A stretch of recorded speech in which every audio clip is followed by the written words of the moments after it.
Welcome to another interview in our FM Expert series. I'm joined now by Steve Brewer. Hi, Steve. How are you? Good. Thank you, Beth. Yourself? Yeah, really good. Thanks, Steve. Steve is the founding partner at Burtt-Jones Brewer, a workplace design consultancy. And Steve, you're going to give us some insights on, obviously, your specialist subject, which is around workplace design, but also working with FMs and some of the tips that you can share. So I know I will learn a lot from this conversation, so I'm going to hand over to you. Thank you. Thank you, Beth. Thank you. Well, I'll do my best. So yeah, I mean, just like to really sort of kick off with, and I'm going to go a bit analog as well as digital. I think it's important in this world to make sure that we go back to our roots, despite being a very technically embedded world that we're now in, more so. But the reason I put up the signpost is it's nice. It's a nice cliche. It's a nice way for me to start the conversation about entering into the world of any job, let alone the world of a FM or a workplace designer. The spectrum of a workplace designer or interior designer itself is very broad. From an FM's perspective, again, FM to me, when I first started out in my role, was like, well, the FM team, they're the guys that run around and change the light bulbs and there's a spill on the carpet. I've now learned along the way that that's part of the FM's job role. Okay. However, I can please say that I've worked with some fantastic FMs and FM companies along the way, and some individuals, from which, when you form a team and the FMs, they're probably the best people to really befriend in any project that I've been on, because they typically, they know the way around a building, and I mean that physically, but I also mean that kind of emotionally. They know who's who. They know sort of people by name, by first name. It's not a top-down approach. It's a sort of down the corridor conversational approach. That's really good insight, actually, Steve. Yeah, FMs know everything. Let's just summarise that, shall we? Yeah, let's just end it there. Thanks, Beth. I might be biased. Yeah, no, not at all. But I also would say that anybody starting out was not to be intimidated by these folks. Okay. People in suits. I think when I was a junior and I was going along to my first meetings, and I had a suit on myself because I thought it was the right thing to wear, and it made me, kind of comfortable and blend in. I was a bit of a chameleon. We all want to fit in, etc. I think along the way now, and luckily, that world I think is slowly evolved and slowly dissolved. It's in our past, but I think it's also important to say that, because somebody comes in wearing a very sharp suit, don't be fooled by them. Get to understand what they're about, what skills they can bring to the conversation, why they're here, and get to know them and get to meet people. Because I think at the end of the day, whether you've been in a job 5, 10, 15, 20 years, and I find myself now saying workplace designer 20 years. I know. Don't know how that happened, Beth. I know, same here. I know. Yeah, but I think it's just to make sure that everybody's got something to say and value the individual along the way. Because I love a nice cheesy picture. But this one to me is just to say that, a young FM person starting out in their career is to make sure that you will have a voice, you will have an opinion. You could have, because somebody has been in that job 20 years, they've got great experience and they really know that company, but you may have just come out of university or some training and a new way of thinking, and don't be afraid to challenge them. Don't be afraid to talk to them along the way, because I'm lucky enough on my next slide. This is like an old school version of PowerPoint, isn't it? This is brilliant. Yeah. It's like an OHP. But I have to confess, I did make these with my 8-year-old son last night. So I'm doing home education as well as working. But we are all individuals, and I think that's the one thing when it comes to workplace and workplace design, is that there are, whether you've got 10 people like in my organisation, or 1,000 or 1,500, it's such a complicated thing, the office, the workplace. And now the workplace has gone from being the place that you could say this is the office, to being this is the office. Yeah, absolutely. This is my office today. Tomorrow it'll be somewhere else, and the day after it could be somewhere else.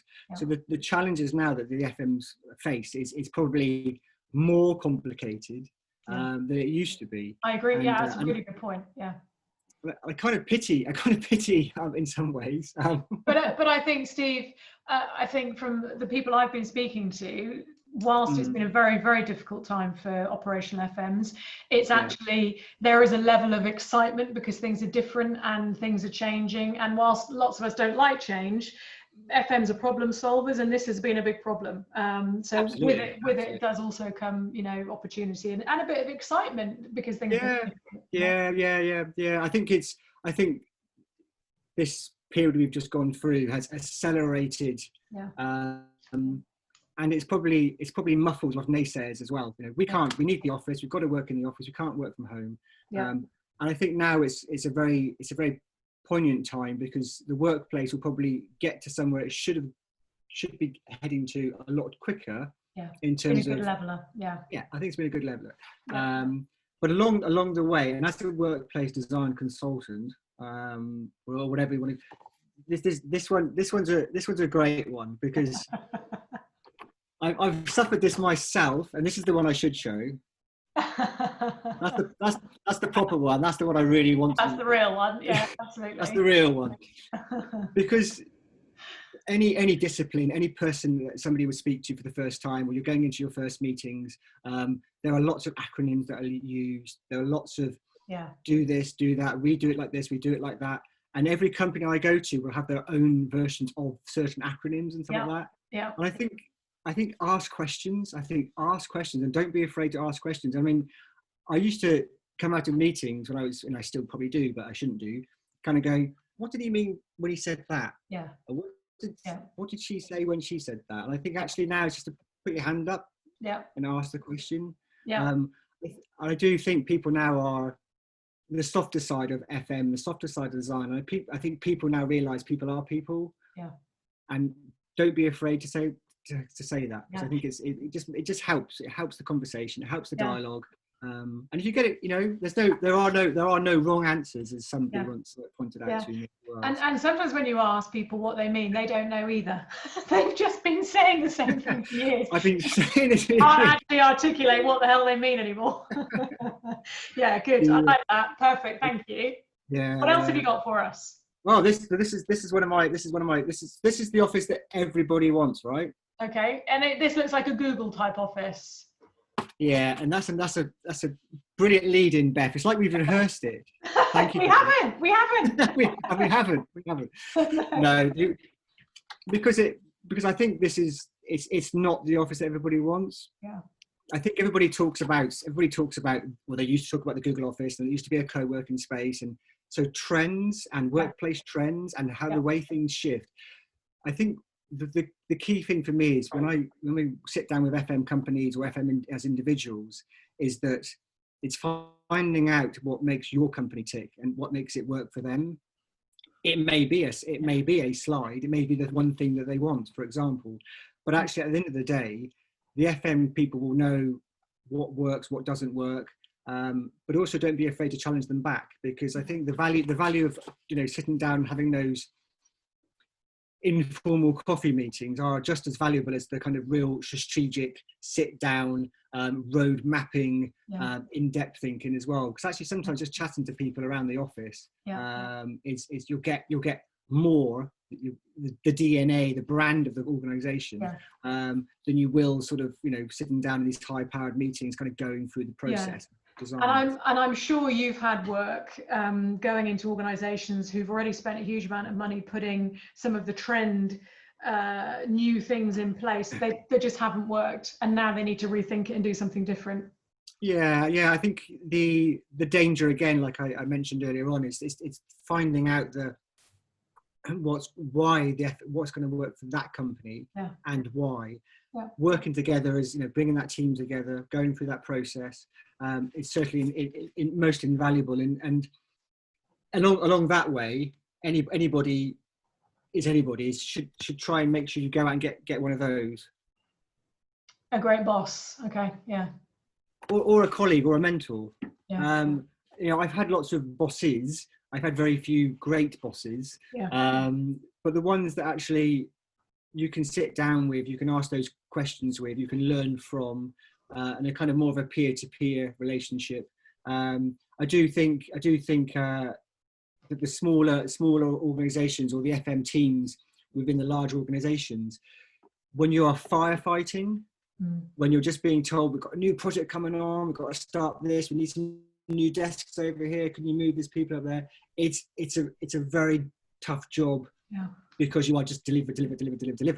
When you do get that little bit of breathing space, actually to sit down and talk to somebody and learn off them, I think is probably the fundamental backbone to the organisation.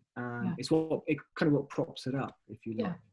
And I think if you haven't got that person in the organisation, you need to look outside. And to some extent, that's what these videos are. It's about hearing from people, understanding, learning from others, isn't it? But we all need that, don't we? Yeah. But I do think that, when you kind of go back over this, and you look at the designer and the design process, and when a designer comes in, or a consultant or a design company comes in, it's not to be afraid to actually, from an FM's perspective, is to sort of challenge them back. Yes. Is this right? Have you thought about this? What about this? Because it's certainly not there are some, there are individuals out there who kind of, this is our approach, this is how we do it, and this is what works. But actually, it's about finding out about what works for you and what works for that company, that sort of thing as well. Because there are so many. Yeah, go on. Sorry. No, well, I was going to say, and I think it goes 360 back to your first point, which is that FMs understand the building and they know how the building is used. So they are the best person to push back and say, Steve, that looks pretty, and I'm sure that's worked in other organisations, but that doesn't work here. And it's that working together.